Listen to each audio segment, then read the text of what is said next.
কে আছো জোয়ান হও আগোয়ান। একটা মিথ্যা মামলায় আপনি জড়িয়ে গেছেন। আপনার বিরুদ্ধে ওয়ারেন্ট জারি হয়েছে।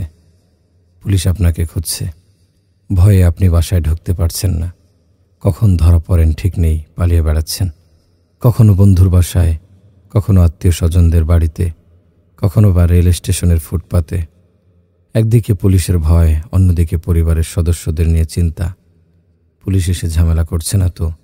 বাসার লোকজনদের হেনস্থা করছে না তো? পেরেশানির অন্ত নেই। গন্তব্যহীন ছুটতে ছুটতে একদিন আপনি ধরা পড়ে গেলেন। আপনাকে নিয়ে যাওয়া হলো জেলখানায়। দাঁড় করানো হলো খোলা আকাশের নিচে, প্রচণ্ড রোদের মধ্যে। হাত উঁচু করে দু হাতে দুখানা 10 নম্বরে ইট ধরিয়ে দেয়া হলো।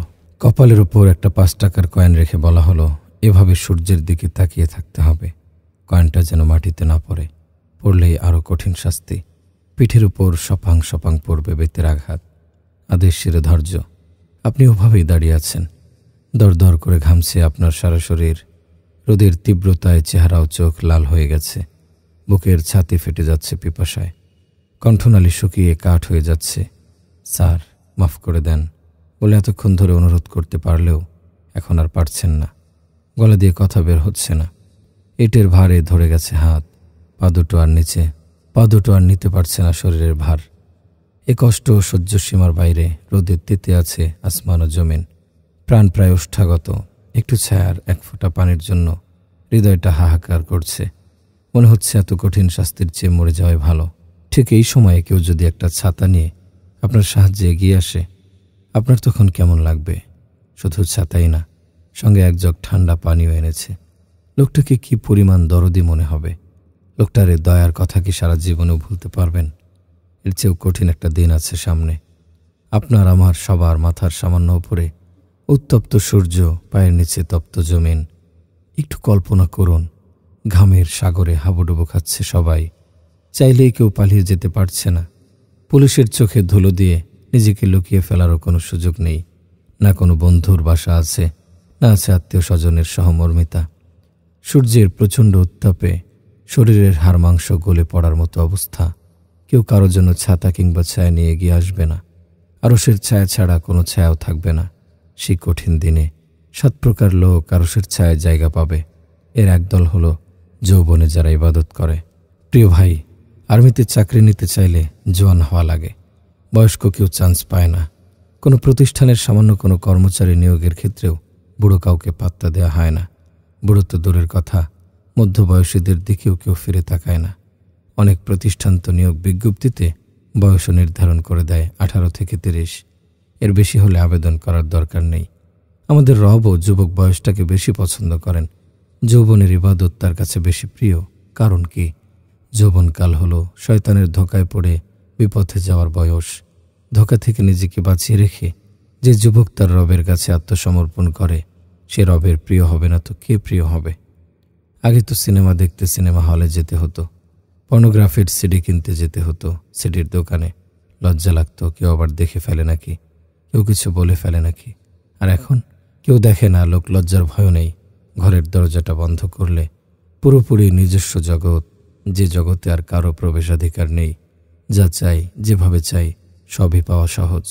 চোখের সামনে নেট দুনিয়ার অবিরত হাতছানি।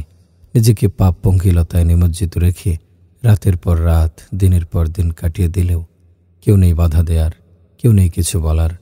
গুনাহের শত সহস্র ছাতার ছায়া থেকে বেঁচে থেকে ইবাদতের কষ্ট সইবে যে যুবক, সে আরশের ছায়ায় স্থান পাবে না তো কে পাবে? নদীর পাড়ে সুন্দর একটি মসজিদ। জানালা দিয়ে হু হু করে বাতাস আসছে। পাশের ফুলবাগান থেকে আসছে হৃদয় পাগল করা ফুলের ঘ্রাণ। সেই ঘ্রাণ বাতাসে মিশে এক মোহময় আবেশ তৈরি করেছে। মসজিদের বাইরেটা যতটা সুন্দর, ভেতরটা তার চেয়েও মনোমুগ্ধকর। কারুকার্য খচিত পাথরগুলো মেহরাবের সৌন্দর্য বাড়িয়ে দিয়েছে। কার্পেটগুলো যেন লাল গালিচা। স্বাগতিক কোনো দেশ, কোনো রাষ্ট্রপ্রধানকে বিমানবন্দরে অভ্যর্থনা জানাতে যেভাবে লাল গালিচা বিছিয়ে দেয়, যেন সেভাবেই আল্লাহর প্রিয় বান্দাদের অভ্যর্থনা জানাতে সুদৃশ্য কার্পেটগুলো নিজেকে বিলীন করে দিয়েছে। একটু পর আজান হলো।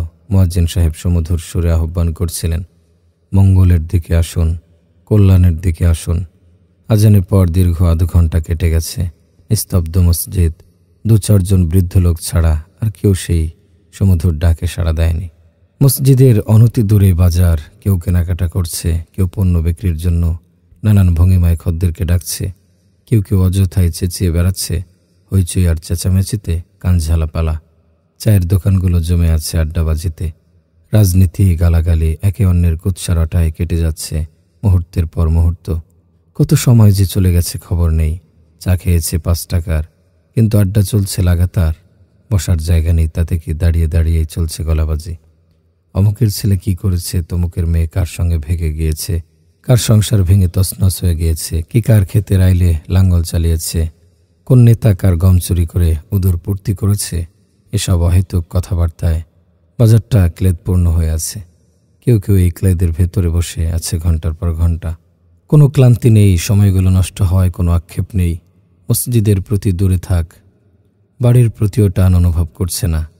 কোনো জরুরি প্রয়োজনে বাড়ি গেলে অস্থির হয়ে পড়ে, কখন আবার ফিরে আসবে ক্লেদপূর্ণ প্রিয় জায়গাটায়।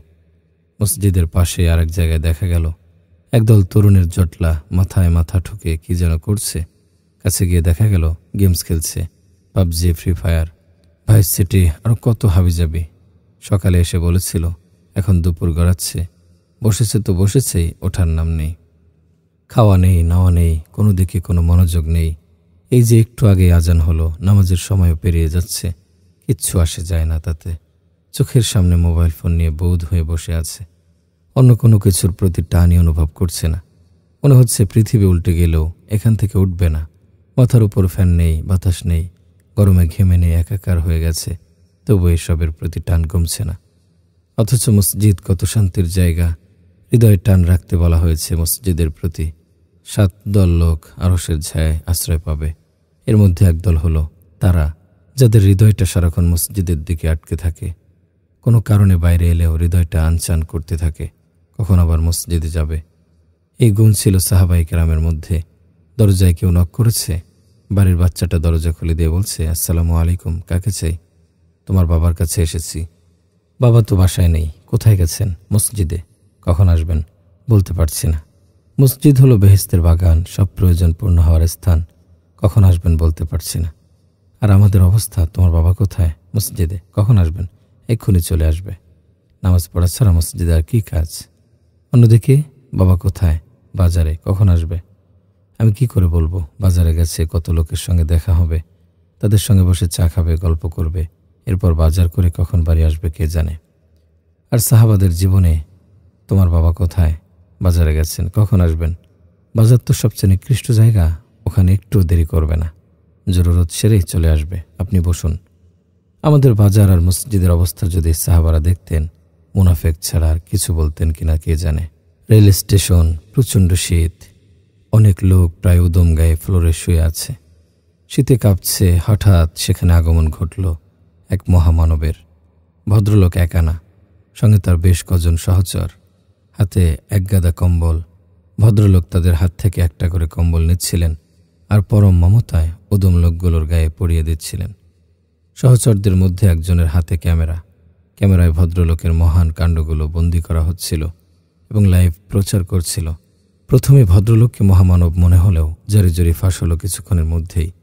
আসলে সামনে নির্বাচনকে সামনে রেখেই তার মহা আয়োজন।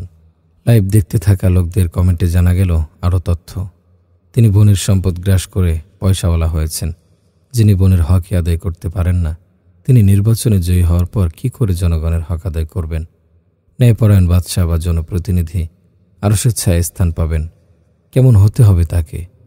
যিনি জনগণের মাল লুট করে কোটিপতি হন, যার খাটের নিচে পাওয়া যায় রিলিফের মাল, যিনি দেশের টাকা বিদেশে পাচার করে বনে যান মিলিয়নিয়ার? কখনোই না। তাকে হতে হবে ওমরের মতো, যিনি অর্ধ দুনিয়ার জনপ্রতিনিধি ছিলেন, অথচ রাতের আধারে ছুটে যেতেন জনতার দুয়ারে। ভাবতে পারেন, শুধু ছোট্ট একটা ওয়ার্ড কমিশনার না, একটা উপজেলার এমপি দফতরবিহীন ছোটখাটো কোনো মন্ত্রী, কিংবা শুধু একটা বাংলাদেশের প্রধানমন্ত্রী না, অর্ধ দুনিয়ার প্রতিনিধি। তিনি ছুটে যাচ্ছেন প্রজাদের দরজায়, door to door, village to village. কার কি লাগবে, কি কোনো অসুবিধায় আছে, কার ঘরে জ্বলছে না চুলা, না খেয়ে কে আছে কষ্টে, কার নেই পোশাক পরিচ্ছদ, কে আছে সংকটে। সবার সমস্যা নিয়ে ভাবতেন, সমাধান দিতেন। তারপরেও আতঙ্কে থাকতেন হাসরের ময়দানে কোনো প্রজা অভিযোগ করে কিনা, বান্দার হকের আদালতে পাকড়াও হয়ে যায় কিনা। জনপ্রতিনিধির আচরণ হবে এমন, চিন্তা চেতনা হবে আখেরাতমুখী, তবেই মিলবে ছায়া। আরশের ছায়ায় জায়গা পাওয়া খুব কঠিনও নয়, আবার খুব সহজও নয়।